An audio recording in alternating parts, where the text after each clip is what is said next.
岛内蓝白整合正式进入政党协商阶段。中国国民党主席朱立伦与民众党主席柯文哲今天举行政党协商会议，会后双方宣读4点共识，包括避免一党独大、赢者全拿，双方2024选举共同努力等内容，但并未提及最关键的台湾地区领导人的候选人搭配问题。岛内舆论分析认为，蓝白政党协商给蓝白合发出积极信号，双方不再纠结全民调或民主初选，反而各自释放善意，标志着蓝白合向前跨大步。但如何推出最强候选人组合这一核心问题，仍需要双方拿出十足诚意，化解分歧，加快推进。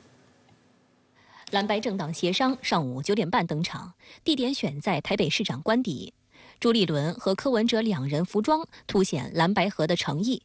白色衬衫搭配蓝色领带。两人一到现场，先握手致意，简短致辞后，便进入会议室进行会谈。经过1个半小时的会谈，双方召开记者会，并发表共同声明。声明包括4点共识：第一，共同进行台湾第3波改革，避免一党独大、赢者全拿；第二，在两岸方面恢复台海和平与稳定，并依据台湾地区限制性规定与两岸人民关系条例，在对等、尊严、友善的原则下重启两岸对话，持续推动交流。第三，在现行体制下，台立法机构的功能可进一步强化。第四，两党同意在2024年选举中共同努力，发挥1+1大于2的功效。在民代席次上，双方相互支持，将争得的席次最大化。政党合作，让国民党跟民众党今天共同宣示，我们对于未来台湾第3波的民主，我们未来是一个合作的，是一个共享的，所以对于台湾未来的民主可以扩大参与，更能够达到监督制衡。目前这种赢者全拿、毫无制衡有权无责的政治体制的确是需要修改。那么台湾如何走出过去那种2极对抗的社会氛围在2024是一个契机了，合作还是比对抗。今天他们2个柯朱会、朱柯会，他们到底有没有看到曙光或契机？我个人是觉得有的。从朱立伦的一句话，我从此以后再没一党独大，柯文哲的语气和缓非常多，这代表他成功啦。他喊出非一党独大，成功的让柯文哲心安。这场选举如果政党协商玩得够大，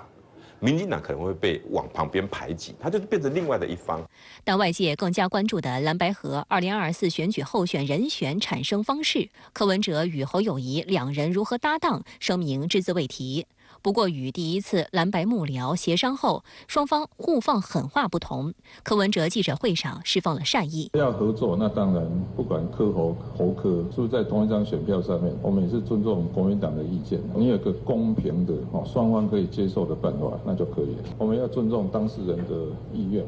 国民党与民众党曾于10月14号举行第一次蓝白合幕僚会，但不欢而散。对此，国民党候选人侯友宜曾表示，在战略上他愿意接受柯侯配，而柯文哲则从来没有讲过愿意接受侯柯配。现在喊出柯侯配，他可以接受，那只是权宜之计嘛，只是告诉你哇，因为压力太大了，他也怕这样子被边缘下去，他不得不喊。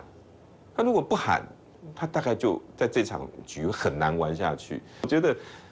那应该还在做最后的困兽之斗。我觉得最后蓝白合应该还是可以合在一起。支持蓝白合的舆论对候选人选产生方式部分没达成共识表示失望和焦虑，希望蓝白双方顾全大局，尽快达成共识。谁正谁负，这才是关键中的关键嘛。那这没碰到，那这点到底是怎么样？现在不知道。所以呢，这个还是要努力吧。如果这点谈不成，都是白谈了嘛。我觉得当然越早越好了，但不能够晚过11月10号了。双方都要有一个确定的复案，双方也可能都要各让一步了。我觉得这基层其实都已经看得不耐烦了。台湾联合新闻网评论说，时间已越来越紧迫，蓝白两党如果不先解决正副手这个大议题，再100次也是枉然。段时间拖了一段时间，有很多的民众会不耐，甚至愤怒我们这里都表示抱歉，再给我们一点时间，我们持续的把可以完成的部分先完成，然后堆叠善意，这些还有需要讨论的，我们坐下来再好好讨论。有舆论就指，蓝白合不仅双方要各退一步，也要有些创新想法，让蓝白双方在合作时都能受益。这样的核心点是你国民党要怎么说服柯文哲愿意当副的啦？实际上问题核心在这里嘛。所以我认为有一个方案，今天他们没有谈呐，就是要谈说，不管谁当正的，我们一定让副手有实权呐。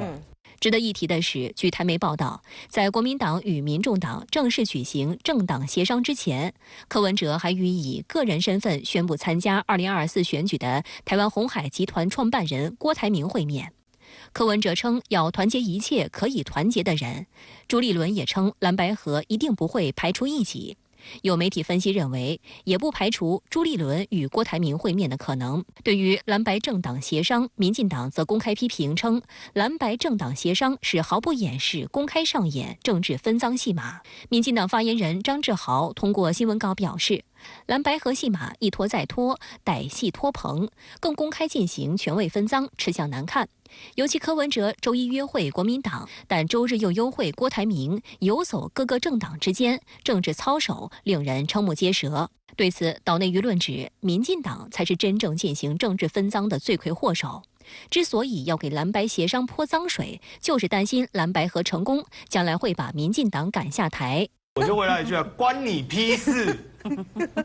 关你屁事！哎，真的，到底关你屁事啊，对不对？这在野党现在自己要谈整合，关你民进党到底什么事？也是哈。那要讲派系分赃，你才派系分赃，你全家派系分赃，为什么？你民进党每次执政之后，是不是开始分？最没有资格讲派系分赃的政党就民进党。对赖清德来讲，他现在唯一胜选的可能就是蓝白不能合，蓝白一旦合他就挂，所以他当然要极尽抹黑蓝白合之能事嘛。所以就现在民进党这一些侧翼就不断告诉你，蓝白合就是分赃啊。相关话题来连线特约评论员刘和平。刘先生您好，对于民众党主席柯文哲与中国国民党主席朱立伦今天上午宣告达成的4点共识，您作何解读？我觉得这4点共识给我的总体印象就是，蓝白两股政治势力并没有正式宣布结婚，但却在紧锣密鼓地张罗着婚后事，甚至在忙着给未来的儿子起名字了。说得更具体一点，就是在民众党与国民党会晤后的记者会上，双方并没有如外界预期的那样官宣蓝白合，但是双方却在未来的岛内治理与两岸路线以及民意代表选举等问题上出人意料地达成了4点重要共识。首先，在两岸问题上，共识的第2点声称，两党将致力于恢复台海和平与稳定，并依据岛内的根本性法律与制度以及两岸人民关系条例，在对等、尊严、友善的原则下重启两岸对话，持续推动交流。我认为这一点共识虽然没有提9·2共识这4个字，但几乎就是马英九与国民党版的9·2共识的翻版。这个也就意味着，原本在两岸路线问题上只愿表述两岸一家亲，却不肯提9·2共识的民众党，已经向国民党做出了妥协。双方共同回到了国民党版的9·2共识这个原则立场上来了。我相信，对于这一发展变化，大陆不仅是乐见其成的，而且可以在一定程度上打消对蓝白合之后在两岸路线上的余力。而在我看来，这一共识的达成，说明了国民党的聪明与智慧，它可以防止未来一旦蓝白合是以合合配的形式出现，并且赢得了岛内执政权之后，柯文哲的两岸政策与路线会失控。那么其次，共识的第1点声称，双方将共同推动台湾第3波民主改革；第3点声称，双方将在现行体制下强化台立法机构的功能，也就是未来的台湾地区领导人不仅要赴立法机构做报告，而且行政机构负责人应该得到台立法机构的多数支持。我认为这2点谈的其实就是同一个内容，指向的也是同一个方向，即未来民众党与国民党将推动台湾政治体制的根本性改革，也就是由现在的台湾领导人负责制转向行政首长负责制，或者说两党达成了弱化台湾地区领导人的权利以及强化台行政首长的权利这样一个共识。那么还有就是共识的第4点，双方达成了在民意代表席次上将相互支持，将席次最大化的共识。我不知道大家看出其中的玄机没有？两党已经基本上就民意代表的选举合作达成了共识，却没有就台湾地区领导人究竟是谁配谁的问题上达成共识。我认为在究竟是要侯柯配还是柯侯配的问题上无法达成共识，正是这次朱立伦与柯文哲会谈没有正式宣布蓝白合的症结之所在。我相信在听完了我的分析之后，观众肯定会产生两个疑问：第一个是蓝白究竟合不合？第二个是侯柯究竟谁配谁？对此，我认为透过现象看本质，这4点共识实际上给了我们基本的答案。第一，两党已经基本上达成了蓝白合的意愿和共识。第二，国民党有可能会在谁配谁的问题上做出让步，也就是极有可能形成柯侯配，让柯文哲选正的，侯友宜选副的。作为回报，柯文哲与民众党也做出让步，即在两岸路线问题上回到了国民党版的9·2共识，以及在当选后还有蓝白控制台立法机构多数席位之后，将行政机构负责人与立法机构负责人的位置让给国民党，并且将行政机构负责人与立法机构负责人的权力进一步做实做强。那在您看来，民众党与国民党达成这4点共识，以及初步达成了蓝白合的意愿跟共识，这背后的推动力量究竟是什么呢？我认为在背后推动蓝白整合的力量主要有4个。第一个是双方在政治底线，尤其是在两岸路线上，其实是早就存在基本的共识，也就是民众党与国民党都不主张台独，甚至是反对台独。有了这个政治底线，民众党向一中方向靠拢，也就是靠向国民党版的9·2共识，就不会有太大的政治与观念上的障碍。第二个是我曾经反复说过，民众党的发展与进一步壮大，